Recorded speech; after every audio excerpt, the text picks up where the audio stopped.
जैसा भी है हमारा मुल्क, लेकिन इस बात पे फख्र है कि हमारा जो मीडिया बहुत अच्छा है।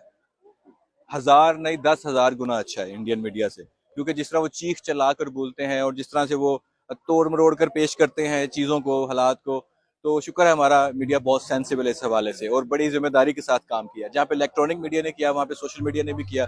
और जितने भी हमारे सोशल मीडिया के यहाँ दोस्त आए हैं, उन्होंने अपनी अपनी कैपेसिटी में जो भी मामलात हुए उसमें अपने फॉलोअर्स की परवाह ना करते हुए, तो सोशल मीडिया जो होते हैं जो इन्फ्लुएंसर, उनका सबसे बड़ा कंसर्न होता है फॉलोअर्स ज्यादा हो, तो अपनी फॉलोअर्स की कुर्बानी देकर उन्होंने ये जो जंग लड़ी है सोशल मीडिया के महाज पर, उनको सबको खराज तहसीन है। और हमने भी अल्हम्दुलिल्लाह जहां तक हो सका हमने इस पर अपना किरदार अदा किया, लोगों ने सराहा। और जो हमारे गवर्नर साहब हैं केपीके के फैसल करीम कुन्नी साहब, उनको भी खराज तहसीन पेश करता हूँ कि उन्होंने इतना अच्छा इस महफिल का इनेकाद किया और उन सबको बुलाया, अप्रिशिएट किया, ताकि मजीद अच्छा काम करते रहें। तो उनको भी शुक्रिया and thank you so much for having me.